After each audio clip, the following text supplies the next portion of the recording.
ಬೆಳಗಾವಿ ಚಿಕ್ಕೋಡಿ ಸೇರ್ಯಾರ, ಎರಡು ಸೇರಿದು. Belagavi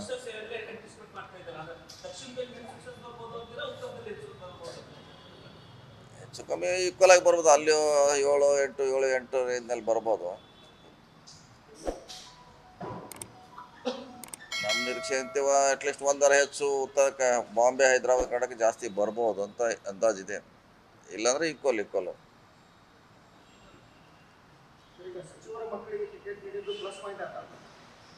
100% plus point ಆಗಿದ್ರೆ 100% ಆಗಿದೆ.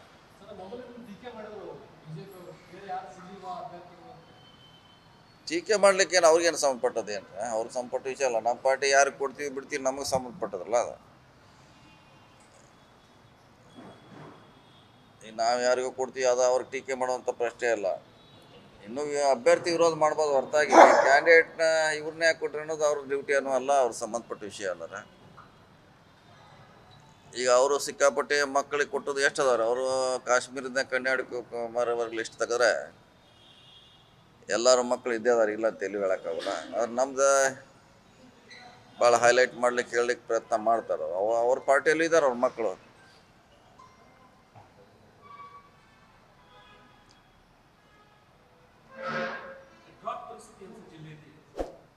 ಈಗಂತೂ ಮಳೆ ಆಗ್ತಾ ಇದೆ, ಆ ಥರ ಎಲ್ಲ ಅದ್ರ ಇಫೆಕ್ಟ್ ಕಡಿಮೆ ಆಗ್ತಾ ಇದೆ. ಯಾಕಂದರೆ ಎಲ್ಲೆಲ್ಲಿ ಮಳೆ ಆಗಿದೆ 2-3 ತಾಸು ಆಗಿದೆ. ಹಿಂಗಾಗಿ ಸೊ ಎಲ್ಲಿ ಮಳೆ ಆಗಿದೆ ಅಲ್ಲಿ ಸಮಸ್ಯೆ ಪರಿಹಾರ ಆಗ್ತಾ ಇದೆ. ಸೊ ಇನ್ನೂ ಅಂಥದ್ದೇನು ಇರೋದು ಒಂದು ಕುಡಿಯೋ ನೀರು, ಒಂದು ಮೇವಿನ ಸಮಸ್ಯೆ ಇದೆ. ಅದೇ ಮೇಜರು. ಮೇವಿನ ಸಮಸ್ಯೆ ಇನ್ನು ಮಟ್ಟ ಎಲ್ಲೂ ಬಂದಿಲ್ಲ ರೀ. ನೀರಿಂದ ಬಂದಿದೆ, ನೀರು ಟ್ಯಾಂಕರ್ ಮೂಲಕ ಆಗ್ತಾ ಇದ್ರು. ಈಗ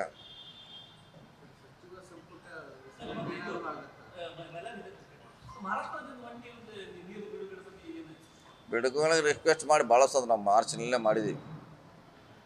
ಅದೊಂದು 2 TMC ಅಟ್ಲೀಸ್ಟ್ 1 TMC ಬಂದರೂ ನಮಗೆ ಪರಿಹಾರ ಆಗ್ತೈತೆ. ಆದರೂ ಕೂಡ ನಾವು ನಮ್ಮ ಇಡಕಲ್ ಡ್ಯಾಮ್ನಿಂದ ಈಗಾಗಲೇ 1 TMC ಬಿಟ್ಟಿದ್ದೀವಿ. ಮತ್ತೆ 1 TMC ಬಿಡಲಿಕ್ಕೆ ಬಿಡ್ತಾ ಇದ್ದೀವಿ. ಮತ್ತು ಇನ್ನೊಂದು TMC ಕೃಷ್ಣಾ ನದಿಗೆ ಇಲ್ಲ.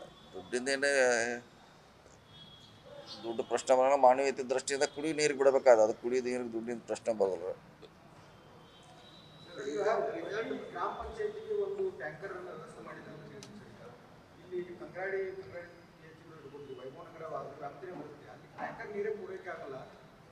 ಇನ್ನೂ ಒಂದು 100 ಗ್ರಾಮ ಪಂಚಾಯತಿಯವರು ತೊಗೊಂಡಿಲ್ಲ, ಇನ್ನು 100 ಮೋಸ್ಟ್ಲಿ ಸುಮಾರು 400 ಪಂಚಾಯತಿಯವರು ಈಗಲೇ ಟ್ಯಾಂಕರ್ ಇದೆ. ಸೊ ಇನ್ನು 100 ಟ್ಯಾಂಕರ್ ತೊಗೋಬೇಕಾದ್ ನಾವು ಪ್ರತಿ ಸಾರಿ ಮೀಟಿಂಗ್ನಾಗ ಅವ್ರಿಗೆ ಪ್ರೆಷರ್ ಮಾಡ್ತೀವಿ. ಅವ್ರಿಗೆ ಎಲ್ಲರಿಗೂ ಟ್ಯಾಂಕರ್ ಇದ್ರೆ ಯಾವಾಗ ಬೇಕಾದಾಗ ಸ್ವಂತ ಇರ್ತದೆ, ಯಾವಾಗ ಬೇಕಾದಾಗ ಯಾರ ಮೇಲೆ ಡಿಪೆಂಡ್ ಆಗೋದು ಅವಶ್ಯಕತೆ ಇಲ್ಲ. ಒಂದು ಟ್ಯಾಂಕರ್ ಇದ್ದರೆ ಎಲ್ಲ ಸಮಸ್ಯೆ ಪರಿಹಾರ ಮಾಡೋದು. ದಿವಸ 10 ಟ್ರಿಪ್ ಮಾಡ್ಬೋದು. ಅದು 10 ಟ್ರಿಪ್ ಬಾಡಿಗೆ ತೊಗೋತಾರೆ. ಯಾರಿಲ್ಲ ಅಂದ್ರೆ ವಾಲಂಟಿಯರ್ ಕೊಡ್ತಾರೆ, ಅಥವಾ ಅವ್ರ ಕಾರ್ಯಕರ್ತರು ಇರ್ತಾರೆ, ತಮ್ಗೆ ಯಾರು ನೀಡಿ ಇರ್ತೈತೆ ಅವ್ರು ಅದನ್ನು ತೊಗೊಂಡು ಮಾಡ್ಬೋದು. ಇಂಜಿನ್ ನಾವು ಕೊಡ್ಬೇಕಂತೇಳ್ರಿ.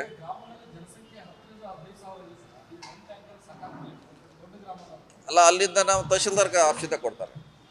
ಈಗ ಗ್ರಾಮ ಪಂಚಾಯತಿಗೆ ಕೊಡೋ ಉದ್ದೇಶ ಎಮರ್ಜೆನ್ಸಿ. ಈಗ ಮದುವೆ, ಜಾತ್ರೆ, ಅಥವಾ ಯಾವುದೊಂದು ಕಾಲನಿಯಲ್ಲಿ ಬೋರರ್ ಫೇಲ್ ಆಗ್ತೈತೆ ಕೊಡಲಿಕ್ಕೆ, ಅದನ್ನು ಬಿಟ್ಟು ನಾವು ತಹಶೀಲ್ದಾರ್ ಆಫೀಸ್ಗೆ ನೀವು ರಿಕ್ವೆಸ್ಟ್ ಮಾಡ್ರೆ ಅವ್ರೇನು ಎನಿ ನಂಬರ್ ಆಫ್ ಟ್ಯಾಂಕರ್ಸ್ ಕೊಡ್ತಾರೆ.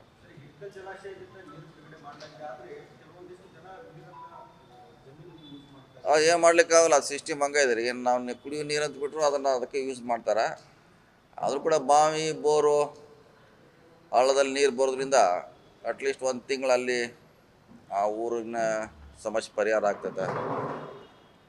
ಸೊ ಅದಕ್ಕೆ ಬಿಡ್ತೀವಿ. ಅದರಲ್ಲಿ ಈಗ ನೀರು ಹಾಸ್ಕೊಳ್ದಾಗ ಪಕ್ಕಕ್ಕೆ ಬಾವಿ ಇರ್ತಾವಲ್ಲ, ಬಾವಿಯಲ್ಲಿ ನೀರು ಬಂದರೆ 1 ತಿಂಗಳವರೆಗೆ ಆ ಭಾಗದಲ್ಲಿ ಅದು ಕುಡಿಯೋ ನೀರಿಗೆ ಅನುಕೂಲ ಆಗ್ತೈತೆ.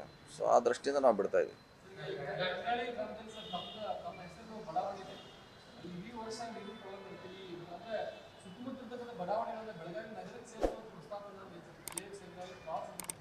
ಆ ಪ್ರಸ್ತಾವನೆ ಇದೆ. ಈಗಾಗಲೇ ಅಲ್ಲಿಗೆ ನೀರು ನಾವು ತರ್ತಾಯಿದ್ರಿ. ಇಲ್ಲಿಂದ ಅಂದ್ರೆ ಡ್ಯಾಮಿಂದ 2 ಕಂಗರಾಳಿಗೆ ನೀರನ್ನು ನಾವು ಈಗಾಗಲೇ ಕೊಡ್ತಾಯಿದ್ವಿ. ಆದರೆ ಈಗ ಬೇಸಿಗೆ ಇರೋದ್ರಿಂದ ಪೂರ್ಣ ಪ್ರಮಾಣ ಕೊಡ್ಲಿಕ್ಕೆ ಆಗೋಲ್ಲ. ಹಿಂಗಾಗಿ ಶಾರ್ಟೇಜ್ ಇರ್ಬೋದು.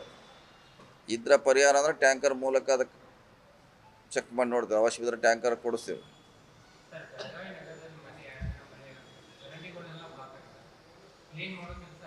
ಅವ್ರು ಮಾಡಬೇಕಲ್ಲ, ಅವ್ರ ಕಾರ್ಪೊರೇಷನ್ ಡ್ಯೂಟಿ, ಅವ್ರ ಕಮಿಷನರ್ ಇದ್ದಾರೆ.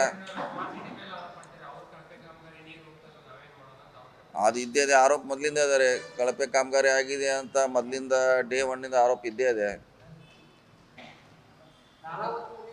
ಸೊ ಅವರ ಹೊಂದಾಣಿಕೆ ಮಾಡಿ ಮಾಡ್ಕೋಬೇಕ್ರಿ. ಈಗ ಮಾಡಿದ್ದಾರೆ, ಏನು ಮಾಡೋಕ್ಕಾಗಲ್ಲ, ಏನೋ ಈಗೇನು ಮಾಡೋಕ್ಕಾಗ್ತ್ರಿ. ಅವರ ಹೊಂದಾಣಿಕೆ ಮಾಡಿ ಮಾಡೋದು.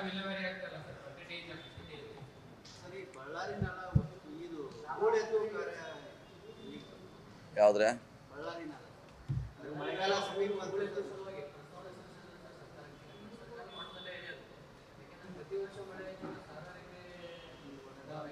ಅದೇ ಅದು ನಾಲಾ ವೈಂಡಿಂಗ್ ಮಾಡೋದು ಪ್ರಪೋಸಲ್ ಇದ್ದೇ ಇದ್ರೆ ಅಷ್ಟೇ. ಟೆಂಪ್ರರಿ ಮಾಡ್ತೀವಿ ಅಷ್ಟೇ. ಯಾವಾಗ ನೀರು ಜಾಸ್ತಿ ಬರ್ತಲ್ಲ ಟೆಂಪ್ರರಿ ಮಾಡ್ತೀವಿ. ಅದಕ್ಕೆ ಶಾಶ್ವತ ಪರಿಹಾರ ಮಾಡಲಿಕ್ಕೆ ನೋಡ್ಬೇಕ್ರಿ. ಯಾಕಂದ್ರೆ ಅದು ಭಾಳಷ್ಟು ಭೂಮಿ ಕೂಡ ಹೋಗ್ತಿದೆ ಅನ್ನೋದು ಆತಂಕ ಇದೆ ಅದು ರೈತರದು. ಹಿಂಗಾಗಿ ಅದನ್ನು ಜಾಸ್ತಿ ವೈಂಡಿಂಗ್ ಮಾಡ್ಲಿಕ್ಕೆ ಆಗ್ತಾ ಇಲ್ಲ ಅದು.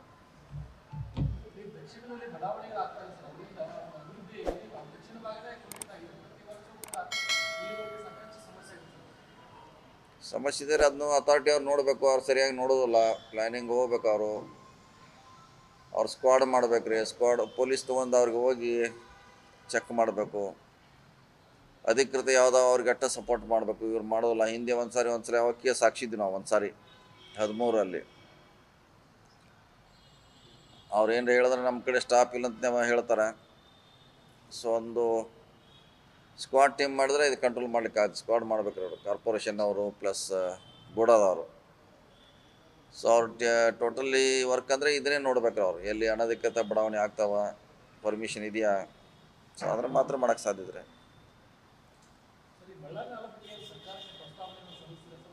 ನೋಡೋಣ, ಅದೇ ಮೀಟಿಂಗ್ ಇದಾಗಲಿ. ಸಭೆ ಕೋಡ್ ಆಫ್ ಕಂಡಕ್ಟ್ ಮುಗಿದ ಮೇಲೆ 6 ತಾರೀಕು ನಂತರ